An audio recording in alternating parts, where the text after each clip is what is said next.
છોટાઉદેપુર ખાતે હાજી પીર મસ્તાન બાવા સાહેબના 36મા ઉર્સની શ્રદ્ધાભેર ઉજવણી કરવામાં આવી। છોટાઉદેપુર સ્થિત નુરાની કબ્રસ્તાન ખાતે છેલ્લા 35 વર્ષથી હાજી પીર મસ્તાન બાવા સાહેબના ઉર્સની શ્રદ્ધાભેર ઉજવણી કરવામાં આવે છે। આજ રોજ તારીખ 5મી ઓગસ્ટ 2024ને સોમવારે 36મા સંદલ ઉર્સ મુબારકની પ્રતિવર્ષની જેમ શ્રદ્ધાપૂર્વક ઉજવણી કરવામાં આવી હતી। તારીખ 4 ઓગસ્ટ 2024ને રવિવારે રાત્રે ઈશાની નમાજ બાદ ખતમે કુરાન ખાનીના દૌરથી ઉર્સનો પ્રારંભ થયો હતો।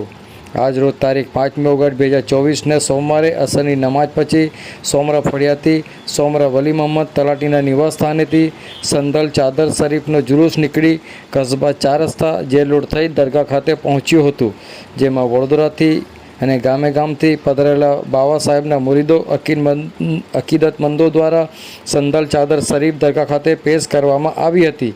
ત્યારબાદ પછી દુઆ સલાતો સલામ ફાતિહા ખ્વાની થઈ હતી। બાદમાં દરગાહ ખાતે નિયાઝનું આયોજન કરવામાં આવ્યું હતું અને રાત્રે 10 કલાકે દરગાહ ખાતે ભજન કવાલીનો પ્રોગ્રામ થયો હતો। આ સંદલ ઉર્સમાં વડોદરા સ્થિત જોરાવર પીર દરગાહના સજ્જાદા નસીન સૈયદ સજ્જાદ હુસૈન ઉર્ફે સજ્જુ બાવા સાહેબ ખાસ ઉપસ્થિત રહ્યા હતા। આ સંદલ ઉર્સનું સફળ આયોજન યંગ મસ્તાન કમિટી દ્વારા કરવામાં આવ્યું હતું।